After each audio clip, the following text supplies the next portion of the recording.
MachineGames' Indiana Jones and the Great Circle had high expectations to live up to, but the first-person action-adventure title passes most of its tests with flying colors, delivering a densely packed and finely crafted globe-trotting journey. The game is, in fact, also a much beefier experience than most would have anticipated, which means there's plenty going on that players have to get grips with right off the bat.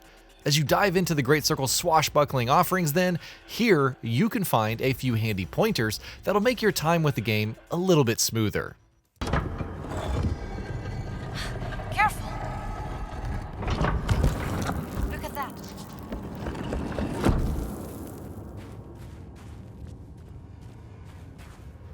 Wow, it's wonderful. What is it? Ceremonial mask, probably worn by the Guardians. Increase health and stamina.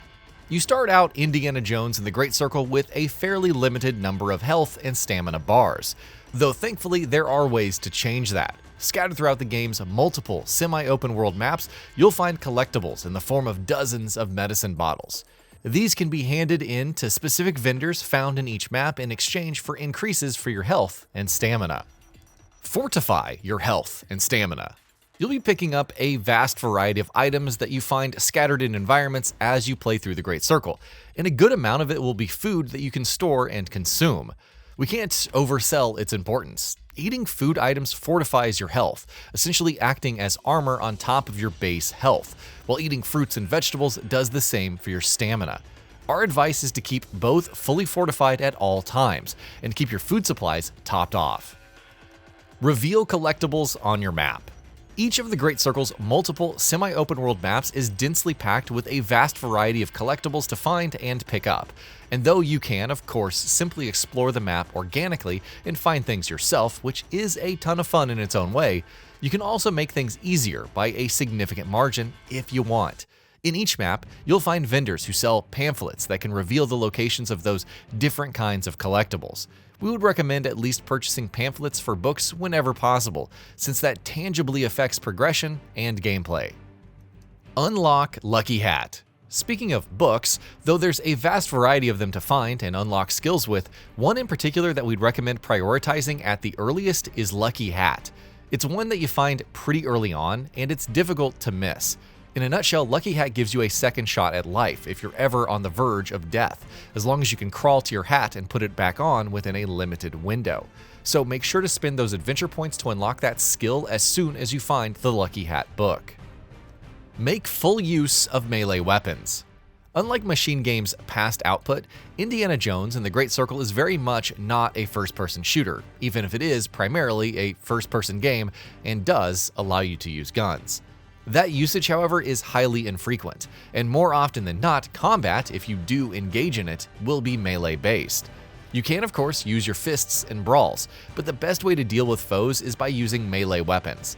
The game allows you to pick up a vast variety of things and improvise them as weapons, from pots and pans to hammers and brooms, so make sure that you're always trying to get hits in with melee weapons and making use of them to their fullest extent as possible. Use your gun as a melee weapon. Even when you do use your gun as a weapon, you don't have to waste bullets. You can simply turn it over in your hand by pressing X, and then pistol whip your enemies with the butt of your gun by using it as a melee weapon. You can only do it a limited number of times before it breaks, however, so keep that in mind.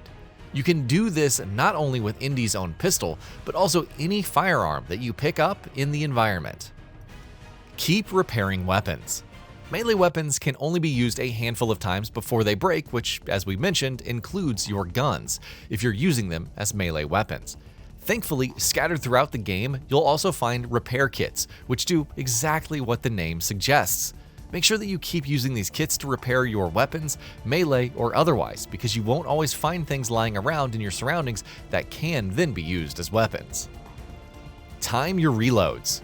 Of course, though using your gun as a melee weapon is a lot of fun in the Great Circle, you can and occasionally will use them as actual projectile weapons as well. When you do, however, you're going to have to ensure you conserve your ammo, place your shots, and most importantly, time your reloads. Indy's 6-shooter, for instance, takes quite a while to reload, so if it can be helped, make sure that you don't wind up in a situation where you're having to do that right in the middle of a tense fight. Play on moderate adventure difficulty. Indiana Jones and the Great Circle allows you to set the difficulty for stealth and combat separately from the difficulty for puzzles. The latter is determined by the adventure difficulty setting, which we would recommend setting at moderate, the other option being easy. In addition to making puzzles more engaging and satisfying to solve, moderate adventure difficulty also makes exploration much more unguided and organic, so keep that in mind if that's something that you care about when you're playing the game.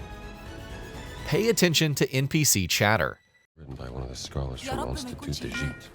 دي حاجة ما اتمناهاش لعدوي حتى. ده ممكن يتهد. ايوه بتبقى مصيبه. A lot of the NPC chatter that the Great Circle throws your way is obviously just for flavor text, which is what you'd expect, but every once in a while, you'll hear more important things, if you're paying attention, at least. That can range from conversations between characters or NPCs calling you over, with things often leading to discoveries of side quests or hidden mysteries that you could have otherwise easily missed. Keep taking pictures. In the early hours of the Great Circle, Indy will get his hands on a camera, and we'd recommend using the tool every chance you get. Not only does it come in handy with hints and tips for certain story-tied puzzles, you can also take pictures of a vast variety of things and points of interest in the world for adventure points in return. Every time the game prompts you with the camera icon, make sure that you pull the device out and take the picture it wants you to take, because this will become one of your primary ways of earning adventure points. Look out for disguises. Stealth plays a major role in Indiana Jones and the Great Circle, and a good chunk of it comes in the form of social stealth. Players will often find themselves behind enemy lines and trying to blend in while wearing disguises. And though some of these are handed to you as you progress further in the story, others are optional and have to be sought out. So our advice? Find those disguises, because you'll have way more freedom to move about the map and go about your business. Use signposts to fast travel. Maps in the Great Circle aren't too big, but more often than not, you'll be on foot, which means traversal can be slow. Thankfully, fast travel is an option, albeit with limitations. You can't freely travel to and from anywhere, but you can find signposts scattered throughout every map that you can use to fast travel to parts that you had previously visited. You can, and should, return to previous locations. Indiana Jones and the Great Circle story takes Indy all over the world, but though the story itself never turns back, the game does give you the option too. Simply open up your journal and open the Travel submenu to travel back to an older location, following which you can wrap up any optional quests, exploration, or collectible hunting that you may want to get back to. We definitely recommend returning to previous areas, especially because some parts of the maps are only accessible with tools that you don't acquire until later in the game. Keep referring to your journal. We'll wrap things up with a more general tip, but one that you should keep in mind at all times when playing the Great Circle. True to the movies, Indy's journal is his best friend in this game, and players have full access to it at all times. From any and all notes that you found to maps, puzzles, hints, collectibles, quest tips, and more. There's a treasure trove of useful information that can be gleaned from Indy's journal, so ignore it at your own peril. And that'll be about it for this one. If you guys like what we're doing at Gaming Vault, please consider subscribing to our channel, and I'll see you guys on the next video.